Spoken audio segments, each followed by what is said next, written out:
Welcome to Stop Wasting Your Wine, a wine review podcast where we waste our wine so you don't have to.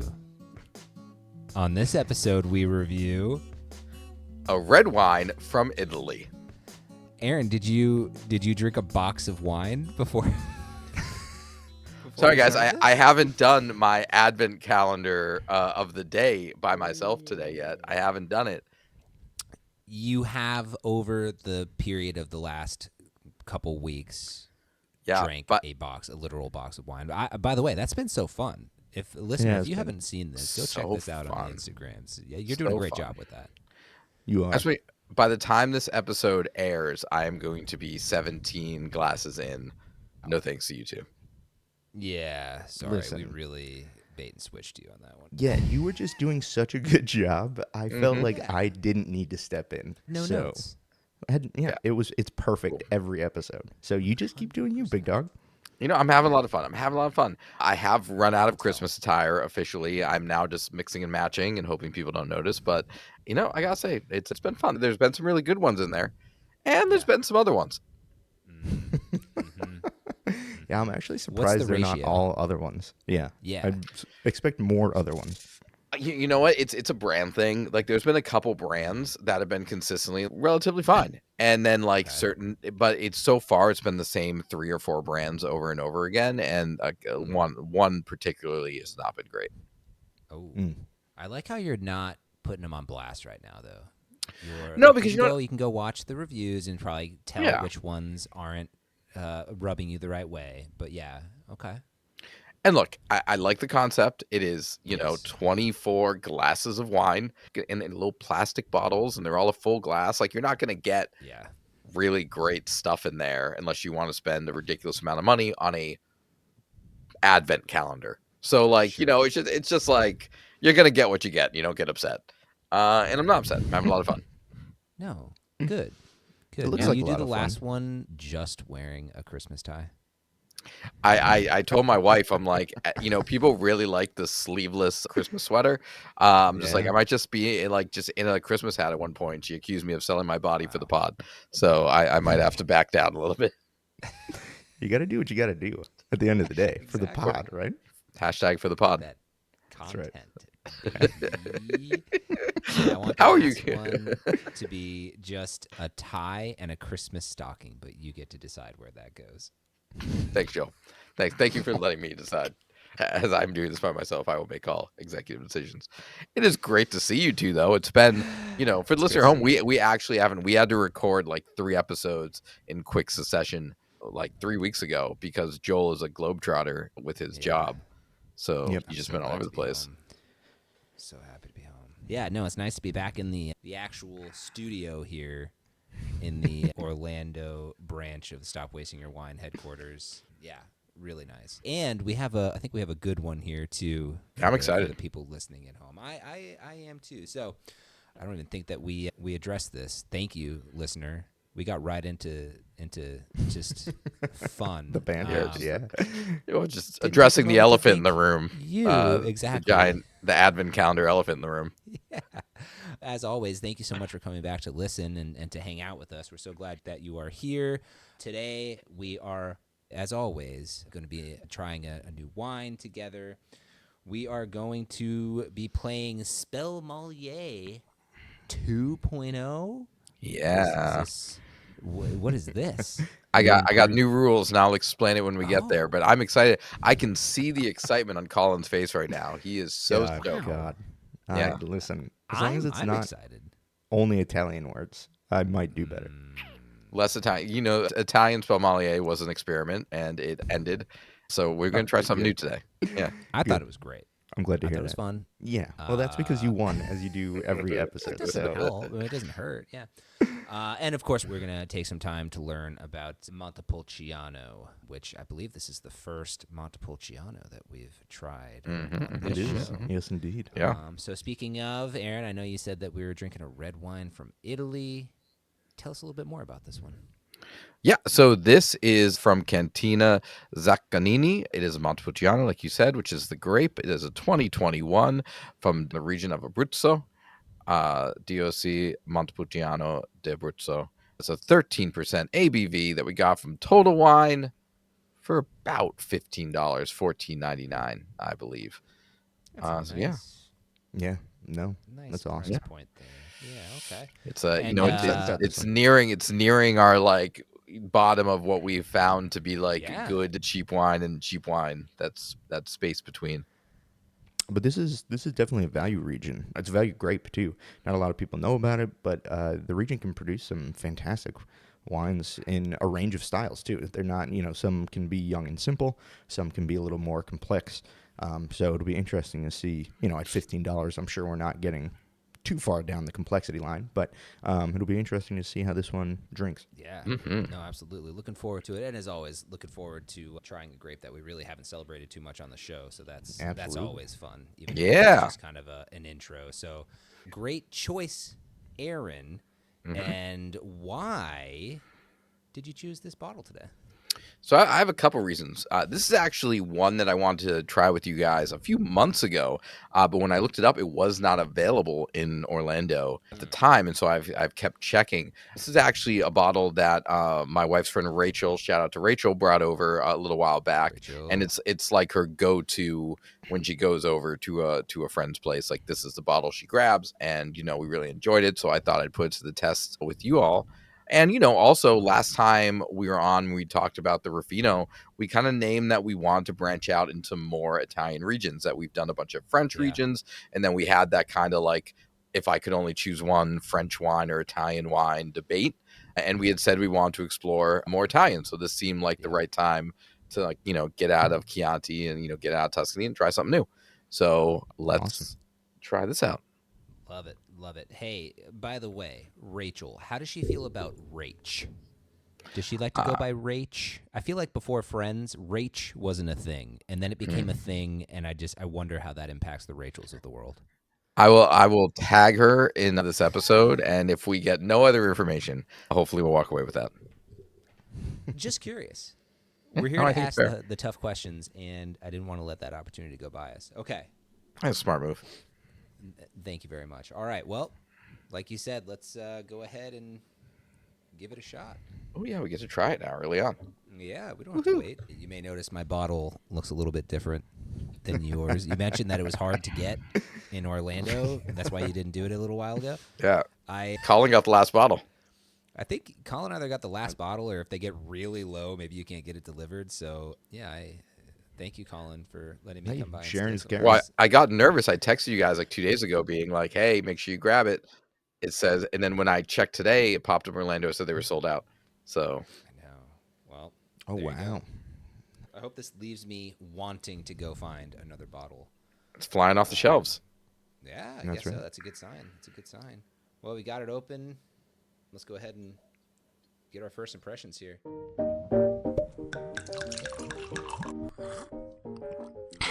Tastes like wine. My first impression is it comes with a little stick, right? Which Colin is going to tell me it's not a little stick. What is it, Colin? Yeah, no, it looks to be pieces of vine. That's cute. You got a little, very cute. You got a little bud on there. If I'm not mistaken, that is grapevine. Nice. On the nose, though, I'm getting, I think, a little bit of the brighter red fruit, a little strawberry, a little more cherry. Yeah. Yeah, it's a cherry bomb in my opinion. Mm-hmm. I mean, that's like the one thing you really get is that huge cherry note. And there, I get also maybe a little red plum, but to me, it's almost all cherries. Strawberry's not a terrible call either. I could see it, but it's definitely cherry forward. But so far, not like the medicinal cherry that we've named on some reds. Like, it's not like the candied cherry or like the children's Tylenol cherry. Just like we're like a natural, just like this is what cherry smells like. Fresh cherry. I would absolutely agree with that. 100%. All right. Let's give it a taste. Aaron? A lot of the same flavors I'm getting on the nose, like getting that cherry, definitely a little bit of that strawberry. Less of like the deep plum that we've gotten in like some big reds, but also from a structure standpoint, I'm really digging like the tannin on this. It's like there, but it's not like vice grip on your mouth. Yeah, I don't know. I'll leave the rest to you two. I'm proud of myself right now. No, you've done well. I might jump in before please Colin do jump in. takes everything else. Yeah, I'm going to agree with what you said. The thing that strikes me the most as I try this is really kind of just the balance, the body characteristics than anything else, because from a flavor perspective, I think we kind of called it out already. I don't think there's a lot of flavor notes to call out. I'm tempted to add raspberry to our, little list of things here, but it's just like I'm picking. Trying to imagine more small red fruit. What else can I put in there? What is another small red fruit? Yeah, but the thing that is or nice berry. is that despite that, it's an enjoyable sip, I think, and it's because it's I think the acidity levels is nice. I think the tannin levels, like you called out, is nice. And it's a nice, I would say, just medium-bodied kind of enjoyable experience as you're drinking it. Colin? Say the word nice again. Nice. Nice. Hey, I'm tired. My words are not going to be not good words from Joel this episode, okay? Your words are nice. Yeah. Linguistically challenged today. Go on, Colin. Maybe I have a chance to Spellmolier. I'm actually kind of excited now. This might be my day. You can You have an edge. visibly see Colin's energy level rising. If you're not watching this in video, Colin is sitting up 2 inches straighter. I got a chance, baby. I got a chance. Yeah, I would agree with you guys. It's a super simple wine. Doesn't mean it's not delicious, but there's not a ton going on in there. Just the red fruits that we got. And I agree with the balance of the structure. I think it's a very well-balanced wine. It's pretty much right down the middle with everything. I would say medium body, medium acid, medium tannin. It's all really working well together. I'd say the one thing with the flavors that fruit is so fresh, it almost gives the illusion of sweetness. There's a dry wine. There's no sugar in here, but super dry. The fruit is so fresh and vibrant. It almost feels like you're actually eating fruit. It gives you kind of that hint of actual fruit, which is really nice. That's a really nice flavor profile to get out of a wine. Agreed. I'm excited to give it a little bit of time and then come back to it in a few minutes. For sure. Cool. I'm excited to give this one a go. I wonder, I have this hunch. I don't know if this is going to change all that much, but I'm intrigued to see. It'll be kind of fun. So let's let that sit for a little bit. And Colin, I believe you are gearing up to teach us a little something, and I think we could use it. This is the only thing you will learn. Yeah, so we are going to talk a little bit about Montepulciano the grape today, and a little bit about Montepulciano de Abruzzo. Since this is the first one we've ever had on the show, thought it'd be good to give just a little bit of information about what we're drinking. So we talked about this a little bit actually during the last episode of Spellmolier when I brutally misspelled Montepulciano, but the grape Montepulciano is not the same as the location Vino Noble de Montepulciano in Tuscany. So you're looking at two different Montepulcianos there. You have the Tuscan Montepulciano, which is actually a place. They make wine out of Sangiovese, very much similar to other wines out of Tuscany. And then you have the grape, which is famously made in the Abruzzo region, which is what we're drinking this evening. So just important to keep in mind when you're looking at Montepulcianos, there's Montepulciano the place, which is going to be Vino Noble, and then there's Montepulciano the grape, which you're usually going to find out of Abruzzo. So there is no Montepulciano de Montepulciano. It would be called Vino Noble. If That'd be really cool. Yes, that would be some meta Montepulciano. I'd like that, but I don't. Okay. I don't. Is that know. right though? Yes. Yeah. Oh. Wow. Yeah. I don't think they make Montepulciano. I think it's almost all. So, and like Abruzzo is like totally different. Sangiovese that they're making in Montepulciano is called Vino Noble. De Montepulciano. That's right. De Montepulciano, because it's of Montepulciano, which is a place, but not the grape. The grape is mostly in Abruzzo, which is southeast. And the grape and the area have nothing to do with each other. The grape isn't from there. Right. They just so happen to share the same name. Just Italian cousins. Just sometimes you have the same name and you're nothing alike. That's right. Yeah. So also, I mentioned this a little bit, but Montepulciano, the grape, comes in a wide variety of styles. So you have your fresh, kind of light on its feet, kind of what we've experienced so far with this wine. And then you have your more serious Montepulciano, which can be aged even. Some of them are meant to be laid down. And those are usually going to have more tannin, a little bit more body, maybe a little bit more acid. They're going to be more serious wines that you can drink later. Also, this is a great food grape. Like, I would totally agree with that. And I want to talk about this more later because I think there might be some stamps we could throw on this guy. But, I see you where guys you're might going. know what I'm talking about. You I might was be. going to talk about that, but I was like, no, I'm going to save that for a little later, but I think you might be right. Yeah, absolutely. So, something to keep in mind when you're eating Italian food, if you just want something that's going to pair with any dish made with red sauce, this is it, baby. This is going to be it. So, look at Aaron right now. He's shuffling through his file cabinet. He's trying to find the stickers. For our stickers. But I don't got a whole bunch of stickers just ready to rock. Let's go. Yeah. And then what to expect out of the Great Montepulciano. This one's not terribly long, this learning segment today, because it's not a very popular grape. But what to expect, the primary flavors, the fruit flavors, what you can get, the cherry, which we've called out, some plum, some blackberries sometimes, and then sometimes, and probably some of the more serious wines, a little bit of that black pepper. There are some Montepulcianos with some more earthy notes. These are, maybe you have seen some oak with, tobacco, dark chocolate. Oregano sometimes is one you find quite a bit. And then with structure, what you usually find in these, you're usually going to find medium acidity, medium to medium high body, and medium to medium high tannin. So, it's usually not going to be a terribly aggressive wine, but it can have some of those more intense structural components based on what the winemaker was going for.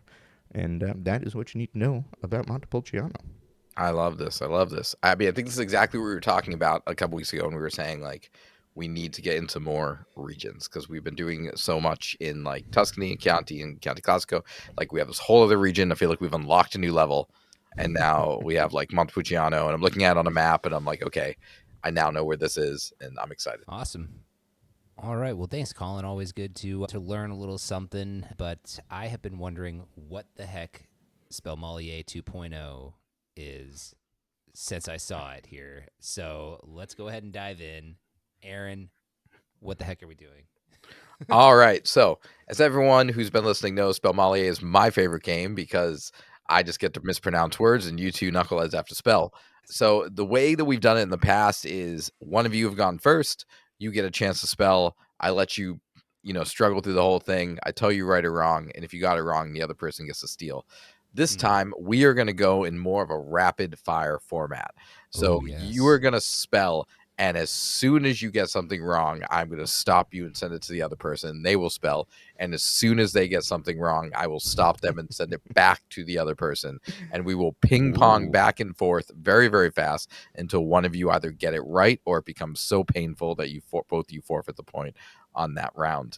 And we will go through that fast. I have 4 words for you and 1 tiebreaker word.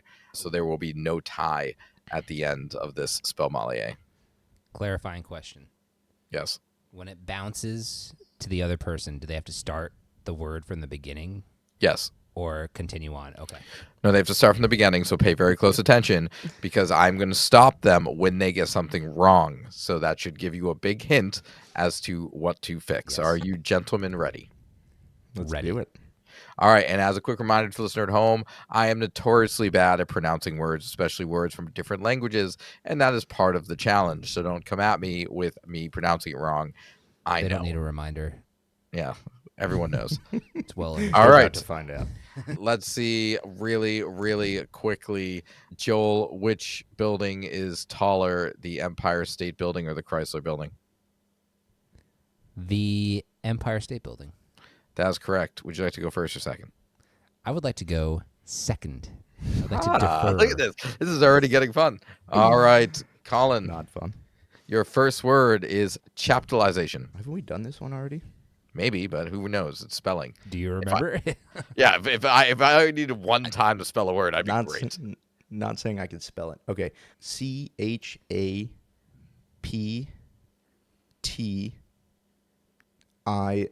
Incorrect. Joel, go. Say the word again. Chaptalization. CHAPTALIZATION.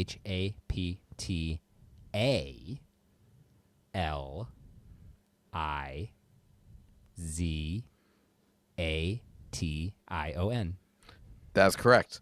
Chaptalization, the process of adding sugar to grape juice before fermentation to increase alcohol content.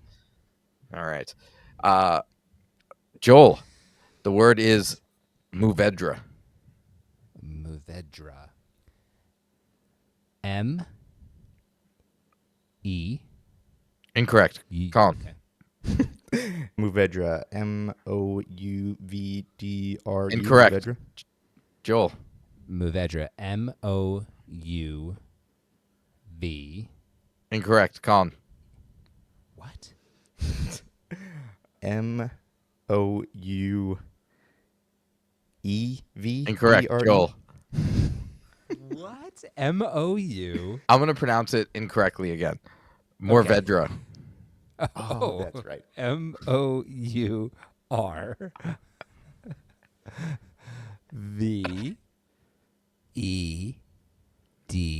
V-E-D-R-E. That's I correct. forgot there was an R in there. Yeah. Mourvedre, a red grape variety used in blends like GSM wines or a standalone wine known for bold flavors. Can we do vocabulary? Because I would crush that. Bonus point if you can. That could be fun in the future. You get a bonus point if you can define it on your own. I'm down. Let's see. It's Colin's Back. turn. Colin. Malolactic. Malolactic. Malolactic. Malolactic. That is correct. Malolactic. Ooh. A secondary fermentation process that converts tart malic acid into softer lactic acid. That sounds nice. Giving wine It's a also how you get- creamier texture. It's also how you get buttery flavor in your Chardonnay. Really good. Okay. All Buttery, right. It's flaky 2-1. Yes. Joel, your word is botrytis. Botrytis. Say it again. Say it again. Botrytis. Botrytis. B-E-A. Incorrect. Okay. Colin. Botrytis.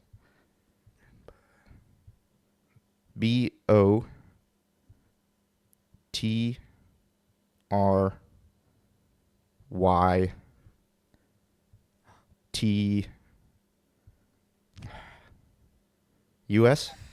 No. Joel. You're welcome, Joel. Wait, say it again. I don't want to. Colin did all the heavy lifting. Yes, he did.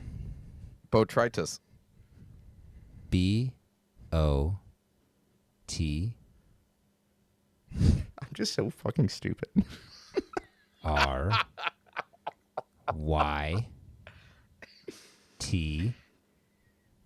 I forgot what you said. God, I should have been listening more. Yeah, I'm not giving it middle. I-S. You got it. Okay. Oh, that gives Joel, and that gives Joel the win. Botrytis, a type of fungus commonly called noble rot that can concentrate grape sugars, creating sweet dessert wines like Sauternes. Nope. Sauternes? Sauternes. Sauterne. Okay, so those last ES were just completely unnecessary letters. Thank you, French. All right. All right. Commanding Do you want victory. to share your tiebreaker? If I can pronounce it. So I'm going to say a word, and then Colin's going to pronounce it correctly. Viognier. Viognier. See, Viognier. Beautiful. Colin, you want to go for it? I'm going to get it wrong, but Viognier.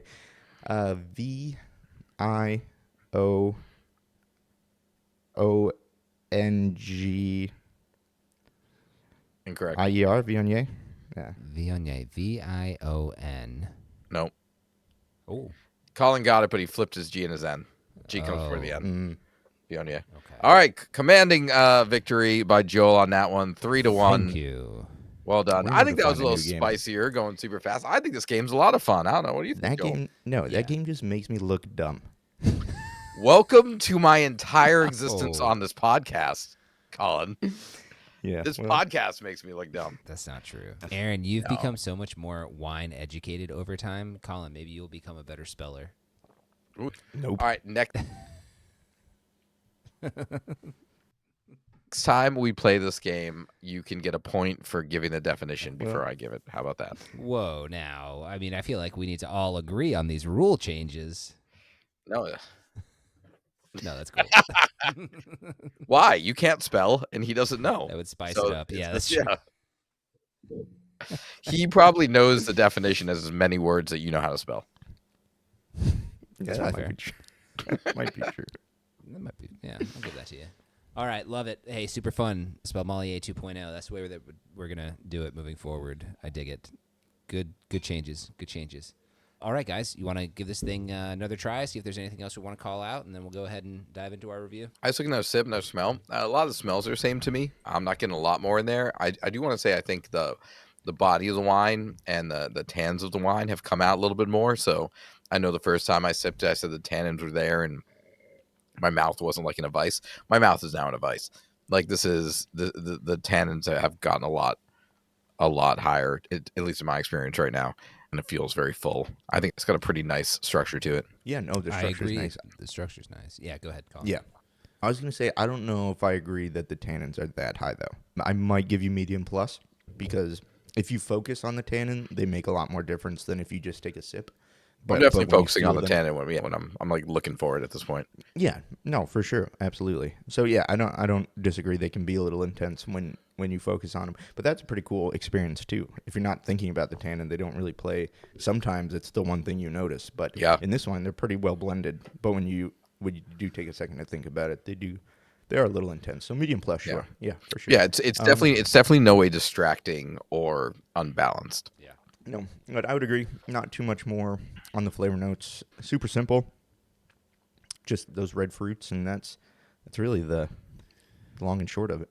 Yeah, I'm going to say no change, but maybe that's what I would want when I'm sitting with friends surrounding a giant circular Italian dish. 100%. Right? All day long. If this isn't pizza wine, then I don't know what is. Let's hold the reviews till right now. Yeah, but did they like it? It's time for the review. All right, as this is your choice, Aaron, I'm going to go ahead and let you go last. And Colin, I'm going to throw it to you first, buddy. Yeah, sure. Like I mentioned, it's super simple, but it's super tasty. You just get those really nice red fruits, and they're fresh, they're vibrant. You know, it's a really nice sip with the structural components. So with all of that, I think it's going on the counter just because there's not too much here. There's nothing wrong with the wine. Like I said, I'm really enjoying it. I would absolutely buy this again, but it's just kind of a sipper. Like I think this is actually pretty close to like red wine season porch pounder too. Honestly, you can just pour this and not think about it and just enjoy it. And I think that's what this wine is, and I think that's what our counter's for. You know, I think this kind of exemplifies a kitchen counter wine, something you can just drink and enjoy. Yeah. I am also going to put it on my counter. I feel like I want to make a slight designation, though, but I feel like I've used the counter to put things that have made me think really nothing before, either good or bad. I enjoy this. This, but it is not, it's, I guess, just doing enough to earn its way onto my kitchen table. I don't really want to call my friends and tell them to try this wine, but I enjoy it and I like having it around. So going on my counter as well, but I would say probably my favorite counter wine that I've had so far.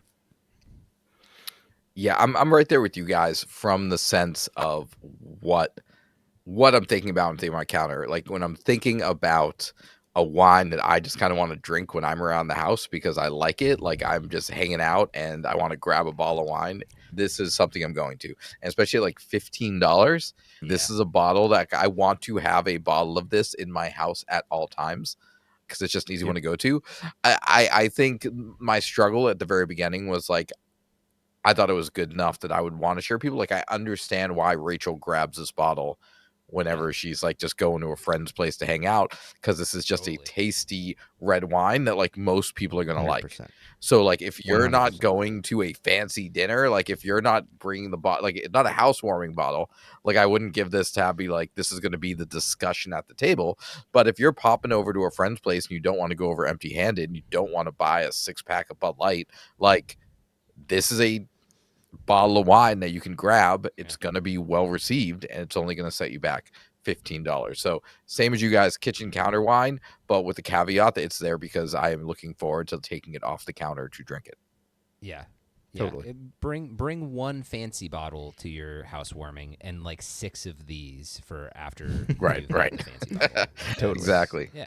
It's And great. we touched on it, but if you're going to a place, any event where you're eating Italian food, bring this with you because it's going to be amazing. This is such a good food wine. I wish I was eating pizza right now because it would just be such a fantastic pair. For my Jersey fam, with all the BYOB Italian joints around here, this would be a great bottle to grab to like, especially slam. it's like, as long as it's not a place with like a corking fee, you don't want to spend a $30 corking fee on a $15 bottle. But if it's a place with no corking fee, bring this, grab it, have a bowl of pasta with it, have a pizza, like whatever. This is great. Chicken parm. I'm having this with chicken parm right now. Oh, yeah. Anything with red sauce, honestly. Yeah. I think you could pair this with literally anything with red sauce and it would be outstanding.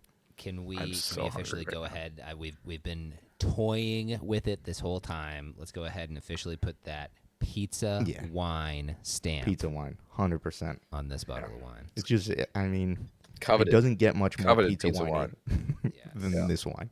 Yes. This wine is made for food.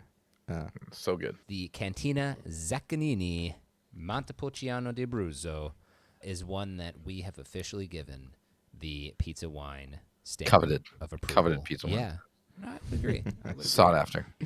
You know, I mean, it kind of like it makes me think about kind of like what we were talking about with Ashwin when we were talking about how just wine in general, and we talked about Georgia, we talked about Italy. It's just so ingrained into everything. Every meal has wine, and I don't think that you want every meal to be a mind-blowing, oh, what is this wine? This is, changing my world. No, you just want to enjoy wine with your food, and to me, like, this is kind of like the epitome of that, right? It's just good wine that you want to eat with food and enjoy and keep around. So, 100%. And again, at $15, it is that is $15. that is the part of the conversation itself. Is like, don't go and buy a crappy bottle of wine from the supermarket. That's like this, and this is not a tiny brand. Like, this is in a lot of places. Like, you can get this wine in a lot of places. But if you're gonna get a $15 bottle of wine and you need to find it someplace pretty quickly, like, know that there are really good bottles if you just know a little bit more. That's right. agreed. All right, guys, I think we did it. I think that was fun. We did it. I agree. So there you have it, guys. Without saying, the Cantina Zaccagnini Montepulciano di Abruzzo, not a waste of your wine. Go ahead and check it out. No. Let Buy us it. know what you think. Hope that you enjoy it. If you do or don't, give us a shout. Let us know what you think. And if you think there's something that, maybe we're missing, something that is in the same vein that you think we should give a shot and really talk and kind of give its flowers, let us know what that is. We'd love to give it a go. Flowers. Yeah. Flowers. Colin. That's very in touch with the generation. Flowers. Give it flowers. Colin, how can they do that? How can folks reach us? Yeah, And maybe sure. inspire Absolutely. what we're going to talk about on this show. For sure. All right. Going back to the big three. We got Instagram. Hit them. Stop Wasting Your Wine. We got website. StopWastingYourWine.com. We got YouTube. Stop Wasting Your Wine.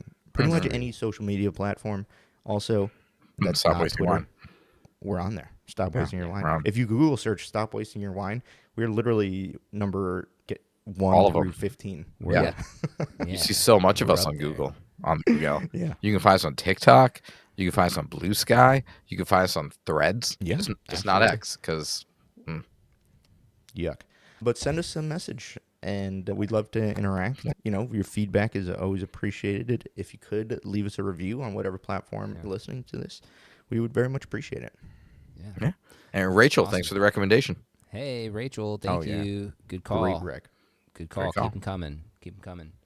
All right, y'all. Thanks again so much for joining us on another fantastic episode of Stop Wasting Your Wine. We'll see you next time. And remember, stop wasting your wine. Bye, y'all. Bye.